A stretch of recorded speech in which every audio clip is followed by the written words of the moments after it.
Twitter's days may be numbered, or probably not. They're a massive multi-billion-dollar corporation.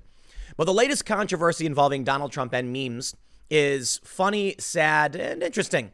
Notably, Jim Acosta is shocked because apparently in a joke, a gag video, he sees himself and there's a label from CNN and he's like, wait a minute, I never did this stand up, because apparently Jim Acosta isn't smart enough to realize what a gag video is. He literally responded to a meme tweet saying, but I never did a stand up. This is 1984. This is fake news. I hate to be the bearer of bad news, friends, but we really do live in a country full of really dumb people.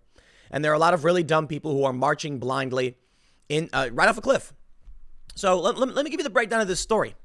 Trump posted a couple meme videos. The first was quite hilarious. I mean, they're actually both fairly interesting. In the first, it's from Carpe Donktum, a master meme smith. You see this CNN logo and it says, breaking news, terrified toddler runs from racist baby. It then says, racist baby, probably a Trump voter. But then they say what really happened. And then it shows the little boy, the two little boys of different races running and hugging each other. And it's a joke. It's a famous viral video, and the kids got candy, and then they run away together, and they giggle and they laugh. The joke is that CNN is manipulating you by using framing devices. This has been a long time thing. This is a joke meant to exemplify a feeling many people have when they watch CNN and they say, you selectively edited that clip, or you're lying. And CNN does this all the time. Mind you, Don Lemon once asked his panel on CNN whether or not the missing Malaysian airline was swallowed by a black hole. There's no reason to ask that question. There's no reason to ask that question to someone who has no idea how what science is, or how or has any knowledge of anything, not fifth grade general science knowledge. Yet here we are. This is what CNN does. Now, I think it's funny. You can tell why CNN jumps on this. And the story we have now apparently is they've issued a rebuttal to Donald Trump's meme, because we live in the stupidest of times. But there's a reason why I bring up Don Lemon and the airline thing. CNN is pathetic. Their desperate attempts for ratings result in insane psychobabble like, I know it's preposterous, but, a black hole, could a plane swallow it? And the woman goes, oh, yeah, even a small black hole would swallow the whole universe. I love bringing that up because it's the perfect example of how desperate for attention CNN is. They're not giving you the news. That's why they did a whole Sasquatch alien segment, or whatever that weird nonsense was. Conspiracy, Bermuda Triangle. It was meant to ancient aliens you into watching. Now they have Donald Trump, the Trump bump. That means no matter what Trump does, they have to be shocked. Oh, harumph. How dare he? How dare Donald Trump post a joke making fun of us? CNN's actually threatened to dox regular people, like publish their private information, simply because they shared memes. They want the attention. But I want to show you that now the second meme, and then we'll come back to this one. The second meme is this. It's not really a meme. It's like a campaign video, and it's an Uber driver driving a woman. I'll give you the quick gist of it. And he drops her off. She goes inside, and then she hears a noise. She comes outside and sees the car driving, like speeding away, as a man in a MAGA hat yells, "Go, go, keep going, keep going." And then she makes a post on YouTube about her racist MAGA neighbor. And then everyone's like, this is Trump's fault. This is Trump's America. And then you see this clip from Jim Acosta. And he's like, it's only a matter of time before this happened. And there's a thing underneath that says like, racist Trump supporter or whatever. But then it turns out the real clip is after the Uber driver drops the woman off, he gets stuck in some ice. And the MAGA guy, the Trump supporter, hears it, puts on his jacket, puts on his hat, runs out, and helps push the car out of the ice patch so that he can keep driving. And then he's pushing, and then the car finally gets out, and he goes, "Go, go, go, keep going, keep going," and that's it. That was the gag. These two videos are meant to describe something. They're meant to exemplify how the media lies, how people lie, how they misframe things to trick you. The first one about the toddlers is how CNN will purposely take footage and then only cut one section so that you aren't getting the truth. And then they can argue, but it is a real video. The second one is about how people on social media will do this. And that creates this twisted perception of what Trump does and who he is. And I'm not saying that to claim that Trump is perfect. Far from it. But certainly, so much of what my friends think about Trump is absolute fake news. I mean, most of you are probably already aware. That's why you watch content like mine. But there's the very fine people hoax, where they argue Joe Biden, for instance, launches a campaign, a presidential campaign, taking Donald Trump out of context and clipping two different things together to change what he was saying. And the very fine people hoax references where they claim Trump called, neo-Nazis very fine people, which he did not do. He said they should be condemned totally. I bring you now to Mr. Jim Acosta's shock and outrage. He responds to the president like, you know what, man? It's got to be on purpose, right? Jim can't be that dumb. He says, straight out of 1984, this Trump tweet is not only bizarre, it's bogus. I never did a live shot on this, so obviously the chyron is a fake. And here's the image. Trump's fault. White man in MAGA hat attacks black Uber driver. We know. Wow. Do people really not know? People think it's real. We often see satirical articles fact-checked by Snopes. This is like a notorious problem. There was one that took the image of Nancy Pelosi tearing up Trump's speech, and they had her tearing up the Bible. And the joke was that Trump held up the Bible outside of a church. And so then Nancy Pelosi tore it up. And, it was a gag. Snopes fact-checked it. Snopes likes to fact-check jokes. What does that say about the modern left? I'm sorry, man. If Trump supporters understand what a joke is and that this text is not CNN's typical text, and Jim Acosta in this clip, it's just a few generic one-liners where he's like, it was only a matter of time before we saw something like this. Something like that. Yes, because he didn't actually ever talk about this. It's a joke. They're trying to exemplify a problem. It's kind of weird because I think when you grow up on the internet, I'm used to seeing video edits like this. I mean, there are a bunch of left-wing individuals that do exactly this, and the media never freaks out. They don't make a big deal out of it. I'm not going to name that guy, but there's a guy who's notorious for making these weird edits. I guess he got outed as a predator or something, which is completely likely. I mean, surprise, surprise. But he used to make a bunch of video edits about right-wing personalities, all taken out of context. Very, very fake, but very different. You see, when left-wing personalities literally take Trump out of context and mash two sentences together, and they've done the same thing to me, it's kosher. Totally fine. That's just highlighting important things.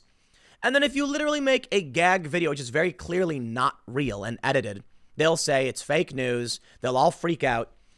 Jim Acosta will say straight out of 1984. Now, I got to tell you, man, I think these people are genuinely evil people.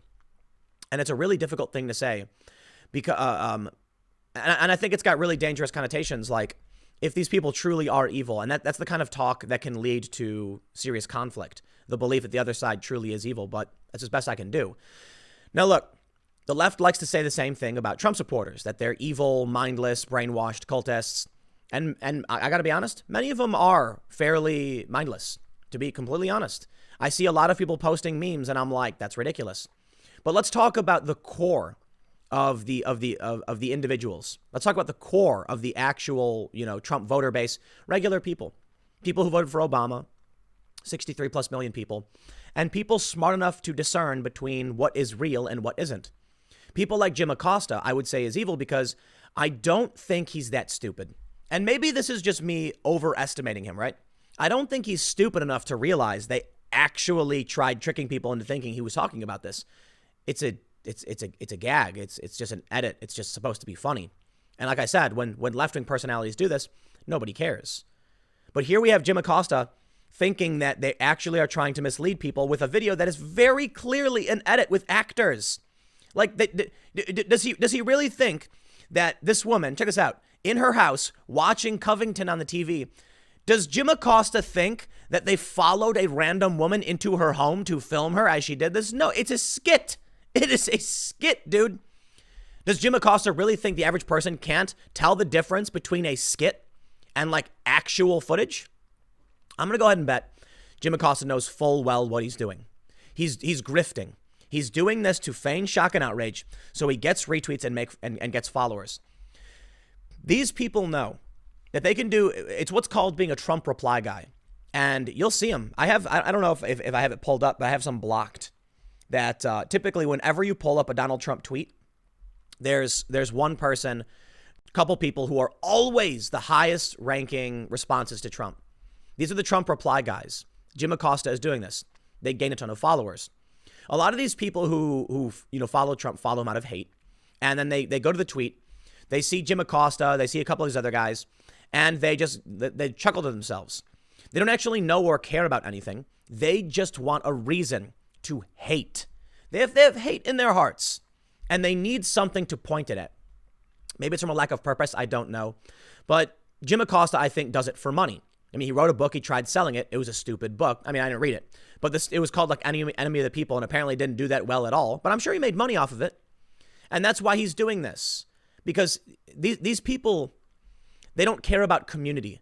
They don't care about, protecting important things. They don't care about sanctity. There's something you should check out, right? And I think that really can help draw a distinction between the two factions in the culture war is Jonathan Haidt's research on moral foundations. And he said that according to his research, liberals only follow, I believe, the care, harm, and fairness moral foundations, whereas conservatives and moderates follow all five. There may be six now because they added liberty, I believe, because libertarians just are exclusively about liberty. It's kind of funny.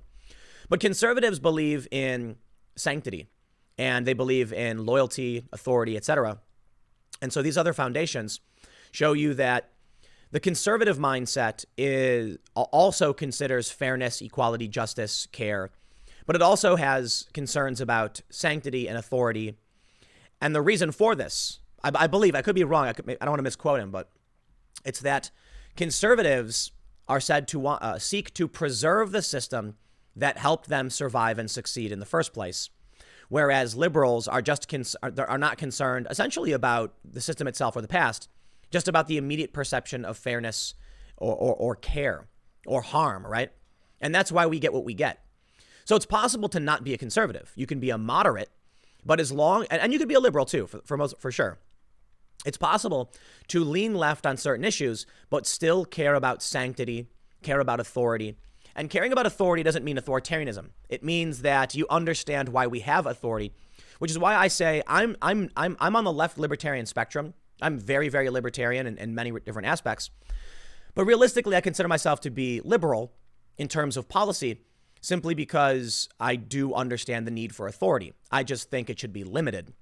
Now, I don't mean liberal in the colloquial sense of like the liberals versus the conservatives. I mean the true sense of the word liberal, like social or classical liberal. I lean on the social liberal spectrum, and many of the people you'll find on the intellectual dark web are classical liberals. Some are progressives, actually. So here's the way I see it. I think because of my family history, I know full well the importance of preserving this system. And things are starting to get really, really freaky and scary. I'm going to cover this more in depth in a later segment. If you're listening on the podcast, you probably already heard it. But Democrats are actually trying to repeal the Civil Rights Act in California. This is not an exaggeration. I am not being hyperbolic. They have literally proposed a constitutional amendment in California that would strike through the language it's called Prop 209, that says that you cannot use race, gender, sex, national origin, color, or ethnicity in determining you can't consider those things for hiring or public education or things like that. They've masked it by saying it's about affirmative action. But make no mistake, if they wanted to actually put a bill forward about affirmative action, they could have just said, we amend this to say in this capacity, these things are okay. No, they're trying to repeal straight up the Civil Rights Act. I looked how far we've come, the battle over civil rights, things that allowed my family to survive. And I say, as much as I care about justice and fairness, I also recognize the importance of this country and this country's ideals surviving. So that makes me socially liberal, but I understand what the importance of America. These people don't. They don't care. Their mindset is built upon, it'll be fine, you'll survive, so what? You'll get by. And yeah, you can get by, but do you want to get by like they do in China, where they eat gutter oil out of the sewers, where they get welded into their homes? I don't think that's something you want to live with. Or more importantly, no, not everyone will get by. There's going to be they're going to try to repeal the Civil Rights Act in California. It's absolutely amazing. Now I say Civil Rights Act colloquially. It's called something else, but it's called like Proposition 209. But it's incredible that we've come this far, that they're considering themselves to be anti-racist when they're overtly trying to repeal civil rights legislation. That's how insane things have gotten. And it's emboldened by people who don't care. People like Jim Acosta. They come in with this very obvious nonsense. 1984. Please, dude. This guy's out of his mind. But I think you get the point in that regard. There is a light at the end of the tunnel, perhaps. Twitter labeled Donald Trump's tweet manipulated media, the one where the little kids are running. Yes, it's manipulated media. Every single edit, basically any is manipulated in some way. You edit. Documentaries are manipulated, like straight up. And documentaries literally edit out of context. This is a fact. Most people don't know this, but in the internet world, we do long form conversations. I think one of the reasons people like, videos like what I'm doing now is I'm just talking. There's no jump. There's no edit. I used to do that like 2 years ago. I stopped doing it and things have actually, I've done better and better because we'll just talk about it, right? The podcast I do, Timcast IRL, many other top podcasts, free form conversation. It's raw. It's authentic. And what that means is, you're actually getting a good thought process on what's happening, right? You're actually hearing someone express themselves. And when it comes to interviews, people are getting a fair shot to actually explain themselves and not be taken out of context. Documentaries literally condense things and take things out of context. So here's the potentially good news. In response to this nonsense, Brad Parscale stepped things up, saying, hey, Twitter, your days are numbered, with a link to Parler. Parler is mostly a conservative version of Twitter. There are many different versions of Twitter, but you'll notice something right when I click over here. What is this? Miss Laura Loomer. Laura Loomer, as you know, is banned from basically every social media platform. She's here on Parler, and she has, I think, nearly like 200,000 followers. People are coming to Parler, and I have said this for a long time. Trump could snap his fingers and end all of this social media censorship overnight. All he has to do is post to Parler. All he has to do is post to Gab or to Minds or put a video on BitChute. Any one of these things would work. No, I'm not advocating for any of these platforms. I'm telling you that if now as Brad Parscale is saying, Parler, you know what's going to happen? If Trump starts posting to Parler, the media will be forced to cover it. And that would give massive promotion to any one of these platforms. He could post on Minds instead of Facebook. Parler is more like a Twitter. Minds is more like a Facebook. Minds has got a video function as well. I like the platform. Know the founders, full disclosure. And if Trump used any one of them, there would be a massive influx of users overnight who want to follow the president. Journalists would have to sign up to follow the president. And if they want to report on what he's saying, they got to sign up. That would break Twitter's stranglehold and their manipulation of the press. It would force real competition. Why isn't he doing it? This is one of the problems I have with Trump, okay? And a lot of people have been saying it. I've said, what do the Republicans do? Respect to the president, to Donald Trump for the great economy. I think that was fantastic. There's some foreign policy things I'm critical of. But I sit back and say, for the past several years, we have seen Twitter, Facebook, YouTube suppress and ban and censor nonstop. And at any point, Trump, with his 100 million or whatever, 70 million, 80 million followers, could have just been like, follow me on Parler. And boom, this platform would become worth $1 billion overnight. And that would be real market competition for Twitter.